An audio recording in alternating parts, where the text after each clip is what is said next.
আসসালামু আলাইকুম। সবাই কেমন আছেন? আশা করি সবাই ভালো আছেন। আমিও আলহামদুলিল্লাহ আগের থেকে অনেকটা ভালো আছি। আজকে আমি অনেকদিন পর রান্না করব। আজকে আমার হাসব্যান্ডের অফ ডে আর আমার শরীরটাও ভালো লাগছে। তাই ভাবলাম আজকে আমি রান্না করি। আজকে সকালের রান্না, দুপুরেরটা, রাতেরটা সবটাই করব। আমি একাই করব। তবে আমার হাসব্যান্ড একটু আমার পাশে থাকবে, আমাকে একটু সাহায্য করবে। আমার প্রেগন্যান্সির ৫ মাস চলতেছে, তো শরীরটা এখন ধীরে, ধীরে ভার হয়ে যাচ্ছে। তো আমি সকালবেলা উঠে হালকা পাতলা কিছু খেয়ে নিয়েছি। আর ঠান্ডা, ঠান্ডা ভাব আছে তাই একটু গরম পানি করে খেয়ে নিয়েছি। এখন দেখুন এই যে লুচিগুলো আমি বেলে নিচ্ছি আর আমার হাসব্যান্ড চলে গেছে বাজারে। সে বাজার থেকে আসার পর আমাকে লুচিগুলি ভাজতে সাহায্য করবে। আজকে ওর অফ ডে তাই ভাবলাম আজকের রান্নাটা আমি করি। অনেকগুলো দিন পর আজকে তাকে আমি রান্না করে খাওয়াবো। আমি লুচিগুলো বানাতে বানাতেই সে চলে এসেছে। এবার আমরা ২ জন মিলে লুচিগুলি ভাজবো। ভেজে আমরা সকালের নাস্তাটা করব। তুমি আড়ালে আমি সামনে।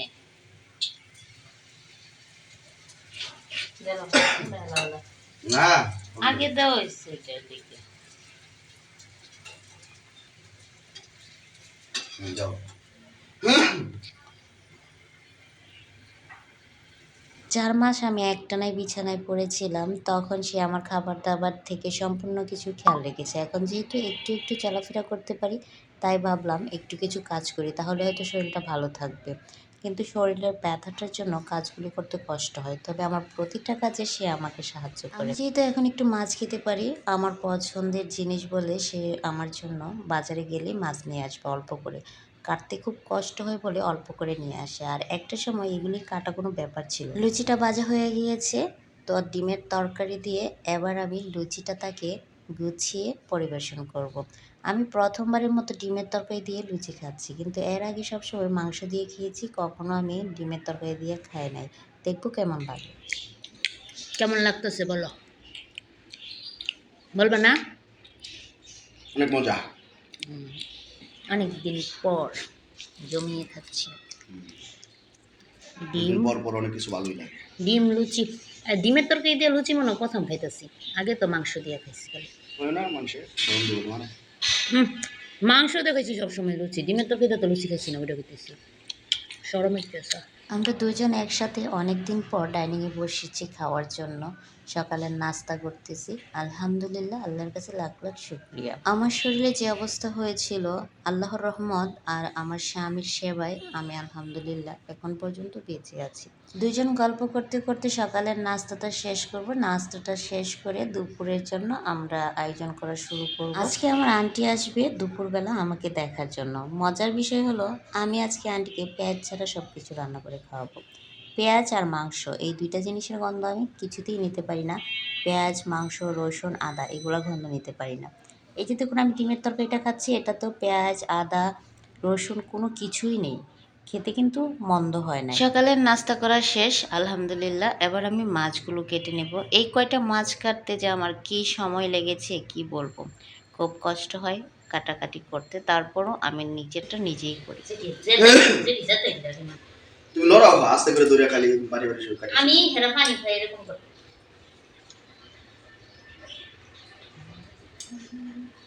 হ্যাঁ, এই তো শেষ। একটা সময় মাছ কাটা আমার কোনো ব্যাপার ছিল না। এখন যেহেতু শরীরটা বার হচ্ছে, আমার বসতে কষ্ট হয়।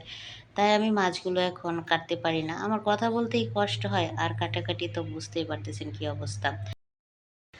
আচ্ছা, তোমার মাছ কাটা শিখাই না কেন?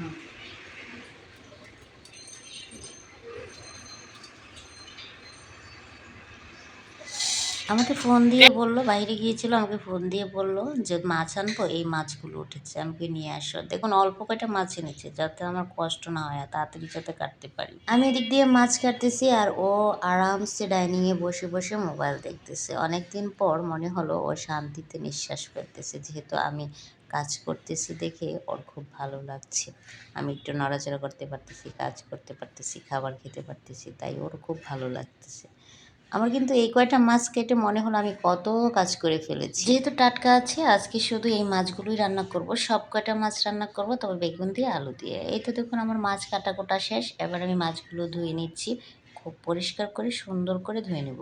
ভুল বলেছি, এগুলি ট্যাংরা না, এগুলো হলো গুলশা মাছ। গুলশা মাছটা আমার খুবই পছন্দের। এই গুলশা মাছটা খেতে কিন্তু অনেক স্বাদ। একবার মিষ্টি সবগুলো করলা কেটে নেব, কারণ নর্মালি করলা 2-3 দিন থাকলে নষ্ট হয়ে যায়, সেই জন্য আমি করলাগুলো কেটে নেব। কেটে কিছু অংশ করলা আমি ডিপ ফ্রিজে রেখে দেবো বক্সের ভিতরে, নষ্ট হওয়ার চিন্তা থাকবে না, যখন ইচ্ছা হবে তখন বের করে ভেজে নেব। আর কাটা বাছাটা আমি নিজে নিজে করতেই পছন্দ করি, তো কাটা বাছা শেষ, এবার কিছু খেয়ে নেব। কাটা বাছা করতে করতে একটু খিদা লেগে গেছে, এখন বেশি খিদা লাগে না, একটু একটু খিদা লাগে, তো অল্প কিছু খেতে হয়, না খেলে আবার শরীরটা খারাপ লাগে, তাই ভাবলাম সকালের তরকারি আছে অল্প, তার সাথে মুড়ি দিয়ে খেয়ে নেই। এই খাবারটা আমার খুবই পছন্দ। আচ্ছা নিরাপদে সাদা দাগ কে আমি খাইতেছি মুড়ি, একটু আগে দিছে না খালি কোনটা সাদা ডাক আর দিছে না। আজ তুমি মনে দোয়া হইছে না মনে তেল ভালো তো আজ কুইক মাছ না এটাই না নিয়ে বলে গেছি তুমি এডি লিকুইড দিবে ভাঙে বেডি পরে করে দিছি পালে দাও আছে পালা আছে